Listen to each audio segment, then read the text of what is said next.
Hey guys, it's Hannah and welcome back to the Dyslexic Reader and welcome to my November wrap up.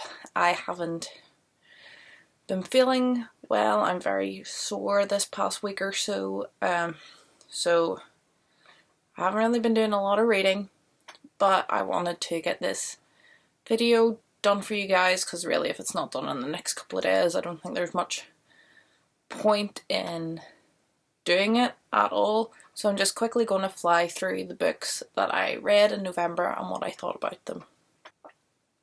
The first book I read was Case Closed Volume 1. This is a manga and it is about a detective, a little boy detective. I don't really want to tell you too much of the plot of this first one because I feel like it's a bit spoilery in general. But it's about a young boy detective who's obsessed with Sherlock Holmes, and it was kind of, well, obviously it was volume 1, so there was different comics in here, so it was kind of just different wee mystery stories, but there is kind of an overarching storyline as well, which I would be interested in continuing on with. Well, if I didn't say, I gave it 4 stars. It was quite enjoyable. Next we have Gregor and the Curse of the Warm Blood. This is the third in the Underland Chronicles.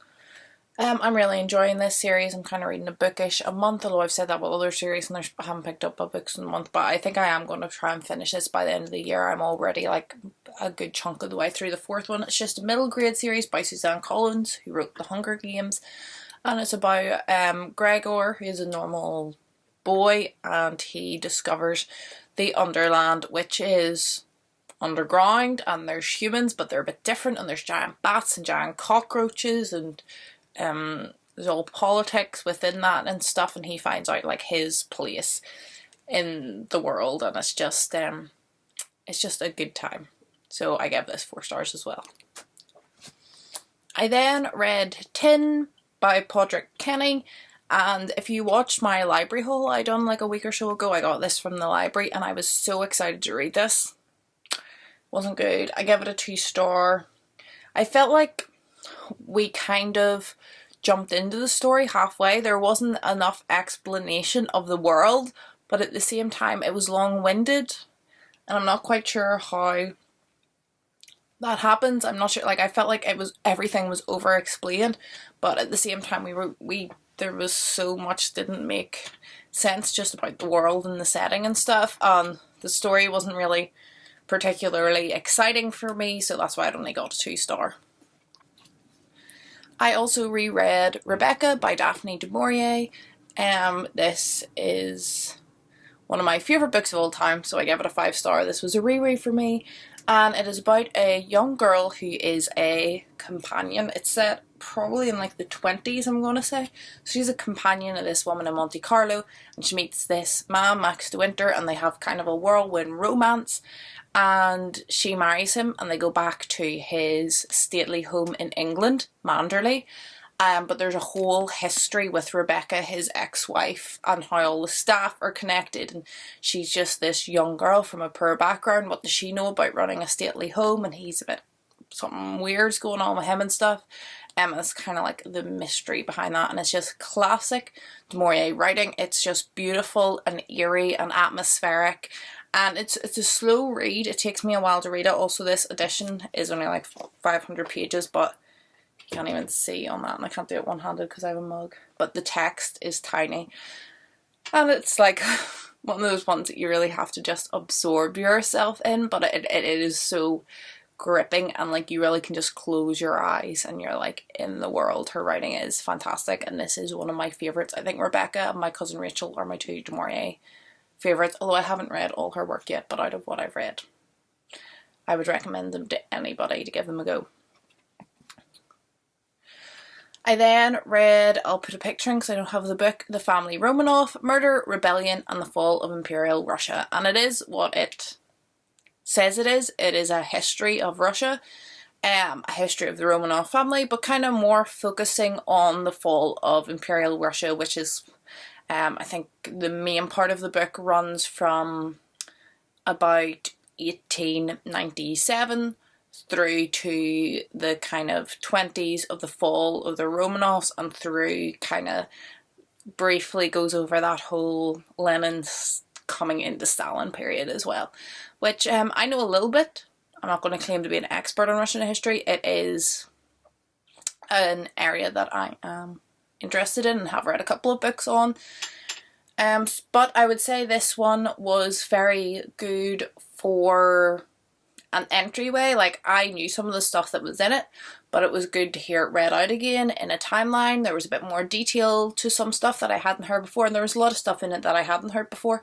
But I would say it would also be very accessible to someone who knew nothing at all about Russian history and just wanted kind of a taster. I would say that it would be good. Unless you're like super into it, it would be a good level for anyone who knows a wee bit or knows nothing. It was really interesting, and I felt like it was obviously completely non-fiction, but it read like a story. Like, the way it was written was very easily followed and very gripping. So I gave it 4 stars.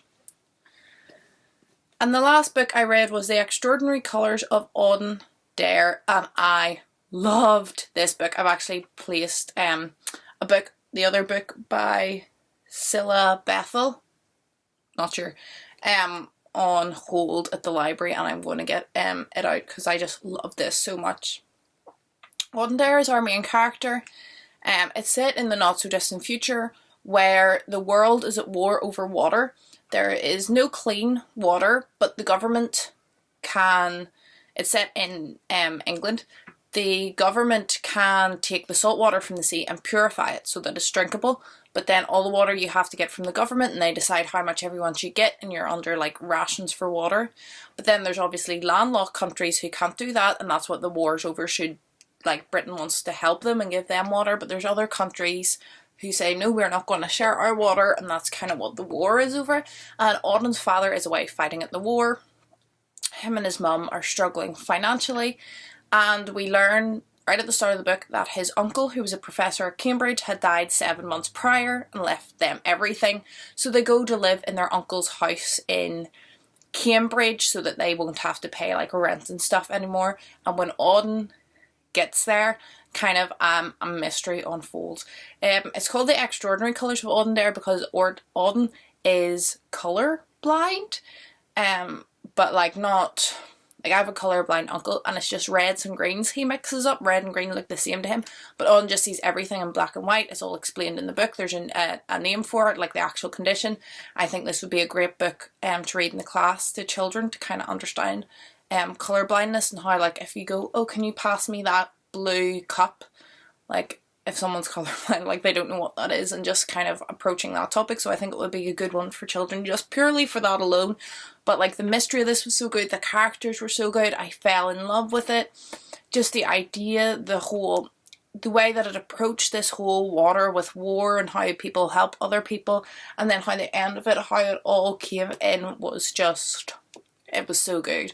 I can't recommend this enough. 5 stars isn't high enough for it, in my opinion. It's definitely going to be on my favourite books of the year list, and I can't wait to read this author's other works to see if they're just as good. That is all that I have for you today. That's what I read in November. I think I done pretty well. As I said, I was away at the start of November for a couple of days, and then I've been really sore for most of the month, so I haven't been working a lot or anything either. But it's just hard to concentrate when you're in the state that I'm in. So the Romanov Russian book was an audiobook, which was good for me too, to have that when I was just lying in bed and stuff. But yeah, I think I done pretty well. I'm up to 95 books for the year. My Goodreads goal was 50, so I've passed that. But it means if I read 5 books in November, I'll hit 100, which would be pretty cool. I'm not striving for it because I don't know how December's going to go, but it's looking like a possibility, so that's pretty cool. I hope you're all happy, I hope you're all healthy, and hopefully I'll see you in my next video. Goodbye.